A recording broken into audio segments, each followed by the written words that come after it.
यीशु की कहानी में आपका स्वागत है। आज एक बार फिर हम अपनी नाटकों की श्रृंखला छुटकारे की कहानी को आगे बढ़ाते हैं। प्रिय श्रोताओ, छुटकारे की कथा ये है जिसमें हम पाते हैं कि किस प्रकार इतिहास में परमेश्वर ने इस मनुष्य जाति को उनकी असफलताओं, गलतियों, कमजोरियों, बुरी लत, स्वार्थ, घमंड और वैरभाव से कैसे बचाया। ये कहानी है परमेश्वर के अनंत प्रेम की, जो हर एक मनुष्य के लिए है। आइए सुनते हैं आज की कहानी, जिसका शीर्षक है मौन वर्षों का अंतराल। ये नाटक परमेश्वर के वचन में लिखित घटनाओं और चरित्रों पर आधारित है।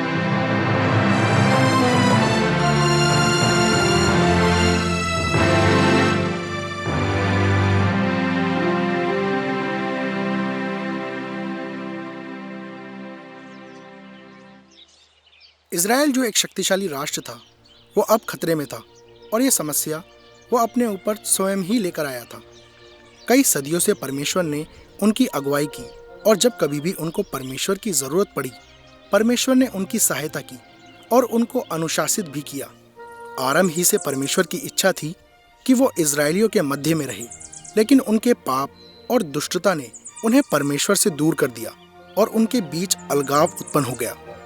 आरंभ ही में इज़राइलियों के बहुत से लोग हुए जिनके साथ परमेश्वर ने वायदा किया था कि वो उनकी गिनती पृथ्वी पर बढ़ाएंगे और उन्हें रहने का स्थान भी देंगे, लेकिन वो लोग भी असफल रहे और उनके आने वाली पीढ़ी मिस्र की गुलामी में चली गई।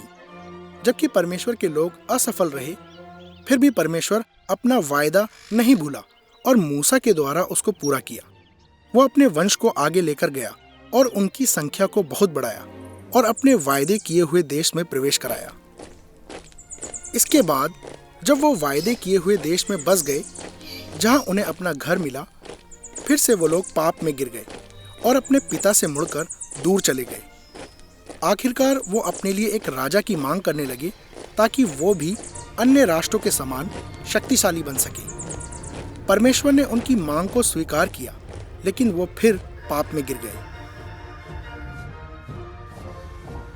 सदियां बीतती गई, लेकिन अभी भी इज़राइली परमेश्वर से, जो उनका पिता था, बलवा करते रहते थे। इसके बावजूद परमेश्वर का प्रेम उनके प्रति कम नहीं हुआ और ना ही उसने उन्हें छुटकारा देने की अपनी इच्छा को बदला। परमेश्वर एक के बाद एक भविष्यवक्ताओं को उनके पास भेज रहा था, जो इज़राइलियों को चेतावनी दे रहे थे, लेकिन वो लोग हर बार उनकी चेतावनियों को नज़रअंदाज कर रहे थे और अपने हटीले और जिद्दीपने के कारण परमेश्वर के विरुद्ध कार्य कर रहे थे। आखिरकार इज़राइल का राज्य विफल हो गया और एक बार फिर से वो लोग अन्य राष्ट्रों की बंधुआई में चले गए, पहले तो बाबुल की और फिर फारसियों की। एक लंबे समय के शांत अंतराल में इज़राइल की पीढ़ी के पास कोई राजा नहीं था, ना ही कोई अगुआ, ना ही कोई परमेश्वर का भेजा हुआ और ना ही कोई भविष्यवक्ता। वो लोग अपने ही देश में विदेशियों के दबाव और उनके सताव में अपने जीवन को जी रहे थे, जिनमें पहले यूनानी और फिर रोमी। इतने लंबे समय के शांत अंतराल के बाद इज़राइलियों के होठों पर सिर्फ एक ही प्रश्न था कि वह परमेश्वर कहाँ है। क्या वो अपने लोगों को भूल गया है?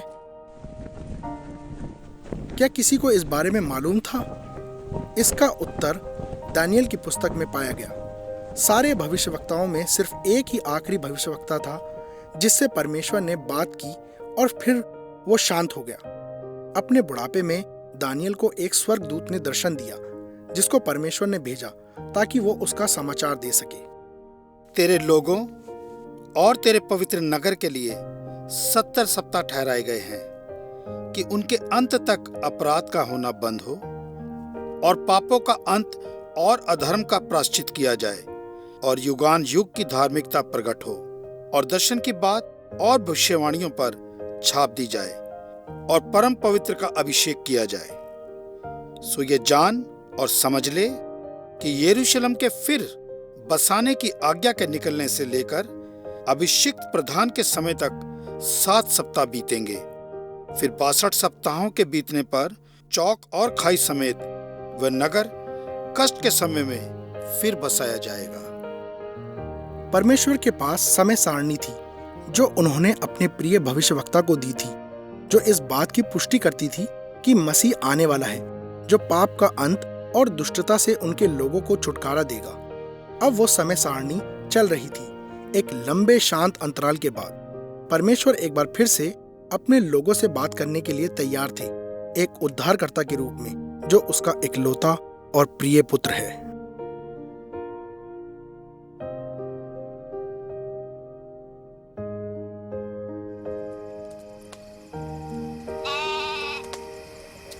आज बहुत ही ज्यादा सर्दी है गरसोन।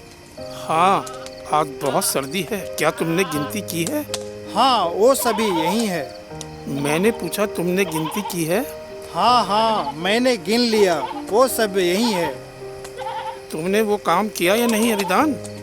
उनमें से कोई खो गया तो हम यहूदा से क्या कहेंगे? मैंने आपको बताया, वो सब यही है गरसोन। इस सर्दी के मौसम में वो सब एक दूसरे से चिपके हुए हैं। मैं समझता हूँ यहूदा को पता भी नहीं होगा उसके पास कितनी भीड़ है। उसे मालूम है, वो जानता है उसके पास 112 भेड़ें हैं, क्योंकि हम रोज उनकी गिनती करते हैं।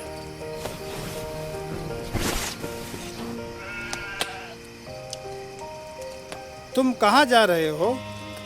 मैं भेड़ों की गिनती करने जा रहा हूँ। देखूं तो जाकर कि वो सब सुरक्षित तो है ना। हाँ, तो जाओ और जाकर गिनती करो उन गंदे जानवरों की। यहूदा बेन एलियाजर ने मुझे कौन सा पैसा दिया है इतनी रात के ठंडे समय में जाकर उनकी गिनती करने के लिए? मैं यहीं रुकता हूँ इस आग के पास।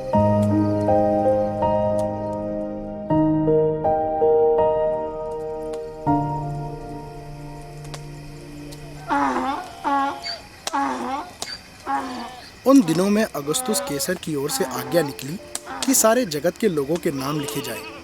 ये पहली नाम लिखाई उस समय हुई जब किरीनियोस सूर्य का हाकिम था, और सब लोग नाम लिखवाने के लिए अपने अपने नगर को गए।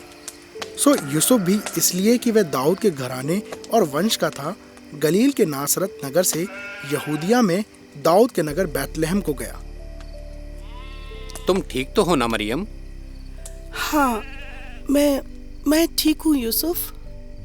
आओ अभिदान, उस तरफ चल कर देखें, वो वहीं होगा। अब हम ज्यादा दूर नहीं है मरियम, तुम अपने को संभाल तो सकती हो ना? हाँ, ठीक है। क्या तुम इस मार्ग को जानते हो? क्या कोई चिन्ह या निशान से कुछ पता चल सकता है? मेरे बचपन से मैं कभी भी बैतलहम नहीं गया मरियम। ये सड़क तो काफी चौड़ी लग रही है। हाँ, काफी ढलान भी है। देखो यूसुफ, तारे कितने चमक रहे हैं। हाँ, सही कहा तुमने मरियम। और देखो देखो, वो तारा सबसे ज्यादा चमक रहा है। अरे हाँ, तुमने ठीक कहा। मैंने तो पहले इस तारे पर ध्यान ही नहीं दिया था। ये तो बिल्कुल अजीब सा लग रहा है। वो क्या था मरियम? क्या कोई वहां है? कोई है वहां? यूसुफ, ऐसा लगा मैंने कोई आवाज सुनी। क्या कोई था वहां? यूसुफ। डरो मत जवान, मैं तो चरवाहा हूँ और अपनी खोई भी भेड़ों को ढूंढ रहा हूँ। चरवाहा? भेड़ को ढूंढ रहे हो और इतनी रात में? यूसुफ, मुझे लगता है कि हमें यहाँ से चलना चाहिए। मैं कैसे विश्वास करूं कि तुम एक डाकू या फिर लुटेरे नहीं हो? हाँ, मैं भी तुमसे यही प्रश्न कर सकता हूँ मेरे दोस्त। तुम और ये जवान स्त्री इतनी रात में यहाँ क्या कर रहे हैं? मैं कैसे जानूं कि तुम दोनों लुटेरे नहीं हो? मैं यहाँ तुमने देखा कुछ नहीं, सिर्फ एक चरवाहा जो तुम्हारा कोई नुकसान नहीं करेगा। तुम उससे दूर खड़े हो सकते हो। यूसुफ। यूसुफ, ये एक अच्छा इजरायली नाम है, लेकिन तुम दोनों इतनी रात में अकेले यहाँ कैसे? ये जगह सच में सुरक्षित नहीं है। मेरा मतलब हम बैतलहम जा रहे हैं। जनगणना के लिए। बैतलहम? हाँ, यूसुफ, थोड़ा सब्र करो मरियम। क्या बैतलहम अभी थोड़ा दूर है? हाँ, 1 घंटे पैदल का रास्ता है। मैं समझता हूँ तुम्हें जल्दी यहाँ से निकल जाना चाहिए। आप ऐसा क्यों कह रहे हैं? क्या यहाँ कहीं लुटेरे हैं? शायद मैं तुम्हारी पत्नी के लिए कह रहा हूँ। मेरी पत्नी? लगता है वो तुमसे कुछ कहना चाहती है। मरियम? यूसुफ, यूसुफ, हमें जल्दी यहाँ से जाना चाहिए। मुझे लगता है समय आ गया है। क्या समय हो गया है? हम मरियम, तुम ठीक तो हो ना? यूसुफ, अब चलें? हाँ हाँ, चलो चलो चलते हैं। धन्यवाद आपका। बैतलहम जाने के लिए अभी कितना समय लगेगा? शायद थोड़ा सा समय। यदि जल्दी करोगे तो बैतलहम दूर नहीं। बेचारे, आशा करता हूँ कि बच्चे के जन्म से पहले ये अपनी मंजिल तक पहुँच जाए।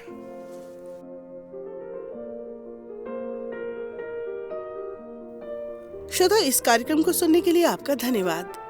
आप सुन रहे हैं कहानी यीशु की। आज हम नाटकों की इस श्रृंखला को सुन रहे हैं जिसका शीर्षक है छुटकारे की कहानी, जो परमेश्वर के वचन पर आधारित है।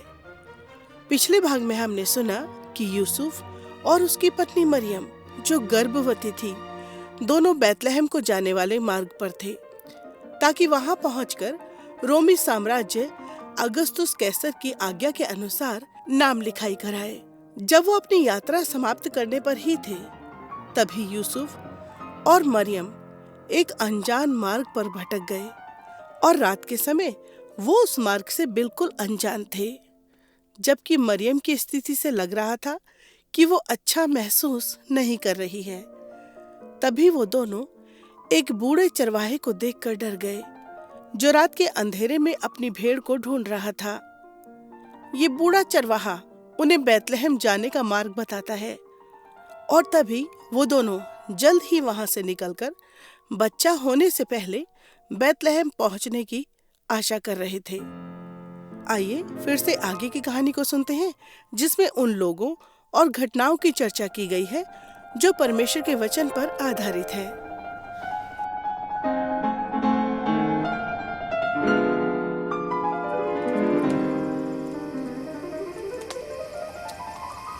गरसोन, तुम कहाँ गए थे?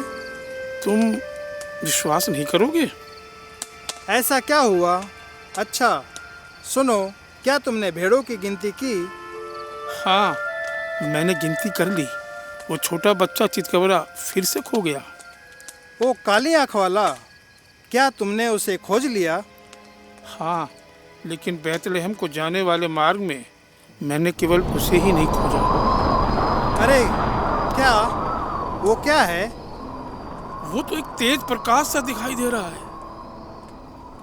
हे इस्राएलियों, मत डरो, क्योंकि देखो मैं तुम्हें बड़े आनंद का सुसमाचार सुनाता हूँ जो सब लोगों के लिए होगा। देखो गरसोन, वहाँ ऊपर आसमान में ये तो सर्वशक्तिमान परमेश्वर का स्वर्गदूत है।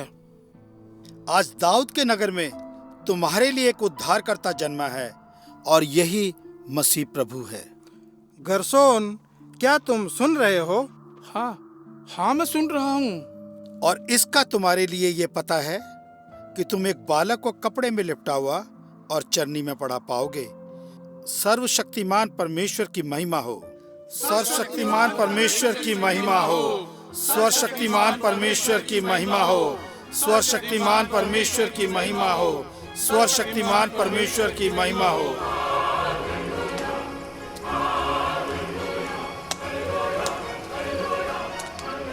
वो कहाँ चले गए?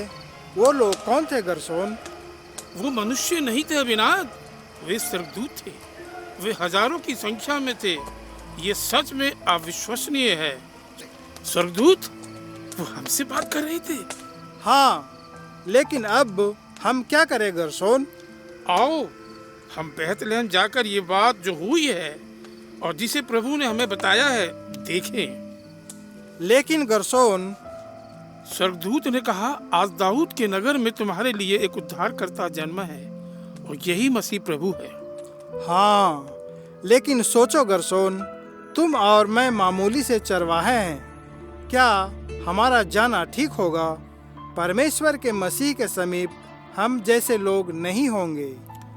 यदि तुम रुकना चाहते हो तो रुक सकते हो, लेकिन मैं तो जरूर जाऊंगा, जैसा कि स्वर्गदूत ने समाचार दिया है। क्या वो समाचार था? हाँ, और उसने कहा, और इसका तुम्हारे लिए ये पता है कि तुम एक बालक को कपड़े में लिपटा हुआ और चन्नी में पड़ा हुआ पाओगे। उसने हमसे कहा, इसका मतलब वो हम ही से बात कर रहा था, मामूली से चरवाहों से ही। रुको गर्सोन, भेड़ों की रखवाली कौन करेगा? रुको रुको गर्सोन, मेरे लिए रुको।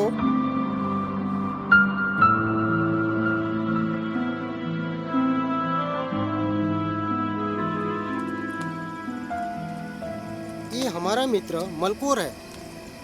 वहाँ कौन है? हम पारसी राष्ट्र से आए यात्री हैं और हेरोदेस राजा से मिलने जा रहे हैं। रुको, कहाँ जा रहे हो? हम आशा करते हैं कि आप हमें अंदर आने देंगे। भाई मलकोर, बाहर बहुत सर्दी है। तुम अभी राजा से नहीं मिल सकते। क्या मैं जान सकता हूँ कि तुम्हारे यहाँ आने का क्या उद्देश्य है? हम ज्योतिषी हैं और फारसी देश के राजा के सेवक हैं और ज्योतिषी विद्या के ज्ञानी हैं और तारों का अध्ययन करते हैं। कुछ समय पहले ही हमने अध्ययन करके एक चिन्ह देखा है जो हमें बता रहा है कि एक राजा आने वाला है। राजा? अच्छा, लेकिन क्या मैं पूछ सकता हूँ कि तुम्हारा अध्ययन तुम्हें यहाँ यरूशलेम में क्यों ले आया? तारे का पीछा करते हुए। तारा? कौन सा तारा? वो तारा श्रीमान। अब मेरा प्रश्न आपसे ये है, यहूदियों का राजा जिसका जन्म हुआ है वो कहाँ है? क्योंकि हमने पूरब में उसका तारा देखा है और उसको प्रणाम करने आए हैं। वो जन्म ले चुका है। हाँ हरमेश, हमारे मेहमानों से पूछो कि वो यहूदियों के राजा को कहाँ ढूंढना चाहते हैं। जी राजा हेरोदेस। आपका अभिनंदन करते हैं मित्रों। मैं तुम लोगों की बात सुन रहा था। जैसा कि तुम अनुमान लगा रहे हो, मैं भी उस नए बालक से मिलना चाहता हूँ जो तुम्हारा राजा है। हमारे महल में इस्राएल के राष्ट्र का महायाजक और उसके साथ आध्यात्मिक लोग भी मौजूद हैं। क्या तुम ज्योतिष लोग अपना प्रश्न फिर से दोहरा सकते हो? मेरा नाम गस्पर है महाराज। मेरा प्रश्न ये था, यहूदियों का राजा जिसका जन्म हुआ है कहाँ है? लगता है तुम उस मसीह की बात कर रहे हो जिसके आने की प्रतीक्षा की जा रही है। जैसा आप सोच रहे हैं वैसा ही है महामहिम। यहूदियों के पवित्र शास्त्र और हमारी ज्योतिषी विद्या के अनुसार मसीह का जन्म इसी समय में होना है और तारे का पीछा करते हुए हम भी पूर्व देशों से यहाँ तक पहुँच गए। ठीक है हन्ना, मसीह का जन्म कहाँ होना चाहिए? बैतलहम में। बैतलहम में। दाऊद के नगर बैतलहम में। बैतलहम में। दाऊद के नगर बैतलहम में। हाँ, बैतलहम में। यहूदा के नगर बैतलहम में। बैतलहम में।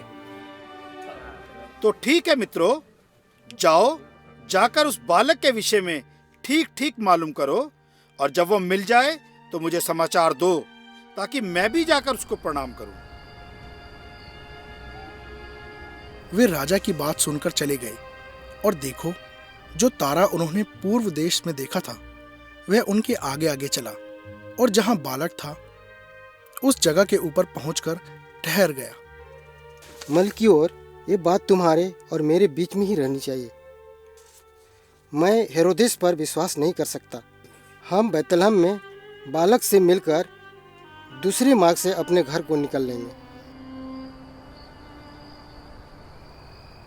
यूसुफ और मरियम बैतलहम में ही थे। उनके वहां रहते हुए उसके जन्ने के दिन पूरे हुए और वह अपना पहिलौठा पुत्र जनी और उसे कपड़े में लपेटकर चरनी में रखा, क्योंकि उनके लिए सराय में जगह नहीं थी। गडरियों ने आपस में आकर कहा, आओ हम बैतलहम जाकर ये बात जो हुई है और जिसे प्रभु ने हमें बताया है देखें। और उन्होंने तुरंत जाकर मरियम और यूसुफ को और चरनी में उस बालक को पड़ा देखा। इन्हें देखकर उन्होंने वो बात जो इस बालक के विषय में उनसे कही गई थी प्रकट की, और सब सुनने वालों ने उन बातों से जो गडरियों ने उनसे कही थी आश्चर्य किया।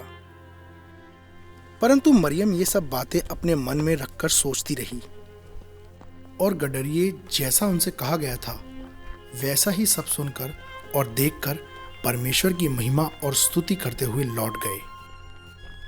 परमेश्वर की महिमा हो, आकाश में परमेश्वर की महिमा हो, आकाश में परमेश्वर की महिमा हो।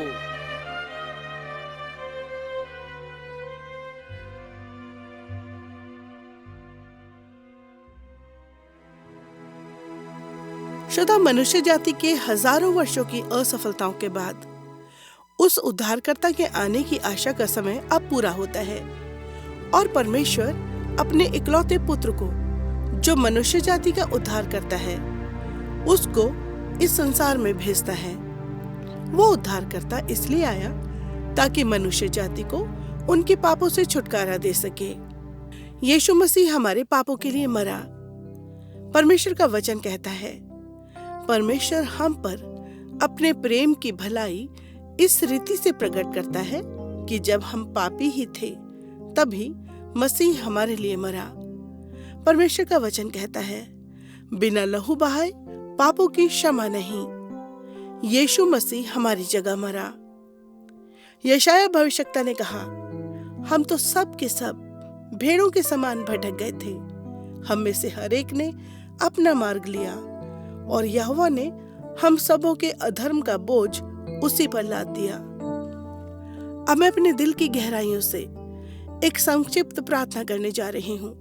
आप ध्यान से उसे सुने और अपनी व्यक्तिगत प्रार्थना बनाएं।